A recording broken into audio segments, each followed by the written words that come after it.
Bismillahirrahmanirrahim. Assalamu alaikum. Welcome to English with Sir Tahir. I am just going to explain the poem The Man Who Wins. It is included in the textbook of matric class. This poem is written by an unknown poet. It is not known who has written this, but it's a great poem. It gives great message. I am going to explain it, my dear students. देखिए, मैं कोशिश करता हूँ कि आपके जहन में उतर जाए। एक ऐसी नज़्म है जो आपको बताती है कि ज़िंदगी में किस तरह इंसान अपने आप को कामयाब बना सकता है। लिखने वाले का नाम नहीं पता, मगर जिसने भी लिखी है अल्लाह उसकी खैरियत रखे, अल्लाह उस पर रहम फरमाए। ठीक, कहते हैं if you think you are beaten you are. अगर आपने सोचा कि आप शिकस्त खुर्दा हैं तो समझ लीजिएगा आप शिकस्त खुर्दा हैं।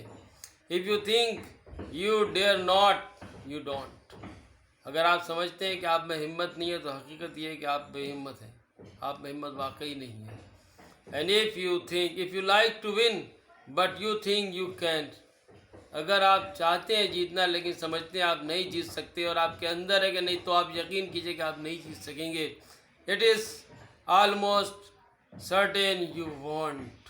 और हकीकत ये है कि अगर आपने ये सोचा है कि आप नहीं जीत सकेंगे तो आप यकीन कर लीजिए कि नहीं जीतेंगे। ये पहले स्टेंजा में एक बात उसने कही। दूसरे स्टेंजा में कहता है शायर, if you think you will lose you are lost. अगर आप समझते हैं कि आप हार जाएंगे तो समझ लीजिए कि आप हार गए, आप शिकस्त खा गए। Far out in the world we find. Far जब भी पहले होता है इसका मतलब होता है क्योंकि। फार आउट इन द वर्ल्ड यानी कि दुनिया में हम देखते हैं, क्या देखते हैं कि success begins with a fellows will. कि कामयाबी इंसान के इरादों से शुरू होती है। याद रखिए, कामयाब होने के लिए आपका माइंड सेट ज़रूरी है। अगर आपके दिल में कामयाबी हासिल करना है और आप समझते हैं कि आप तो फिर आप कामयाब होंगे, कोई नहीं रोक सकेगा। It is all in the state of mind. शायर कहता है कामयाबी जहन से शुरू होती है, यानी आपकी जहनी कैफियत। अगर जहनी तौर पे आप तैयार हैं कामयाब होने के लिए तो आप कामयाब हो जाए। कायद आज़म ने कहा था, failure is a word unknown to me.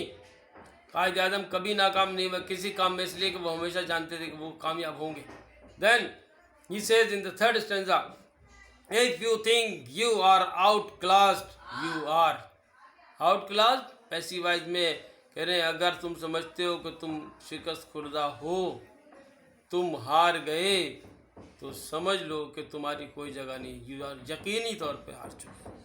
And you have got to think high to rise. और अगर आपको तरक्की करनी है, अगर आपको जीतना है, कामयाबियाँ करना और अपनी मुहिम सर करें, तो आपको सोचना पड़ेगा बेहतर। हायर क्या मतलब, आपको बेहतर से बेहतर सोचना पड़ेगा। क्यों? क्योंकि आप तरक्की करना चाहते हैं। Then you have got to be sure of yourself before. कुछ करने से पहले अपने आप पर यकीन रखो। कायदे में unity faith and discipline. Faith एक तो ईमान तो अपनी जगह, अल्लाह ताला पे अपने ऊपर भी तो ईमान रखो कि तुम में इस काबिलियत है, अपने आप को इस काबिल बनाओ। इससे पहले कोई काम शुरू करो, अपने दिल में यकीन रखो कि तुम कामयाब होगे। You can ever win a price. और आप हमेशा इनाम जीतेंगे जब आप ये यकीन रखेंगे कि मैं जीत सकता हूँ। तो याद रखिए कामयाबी आपके कदम छुपेगी।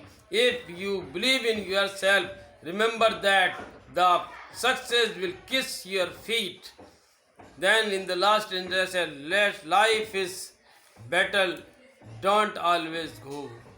जंग, जिंदगी की जंग हमेशा उसके पास नहीं जाती।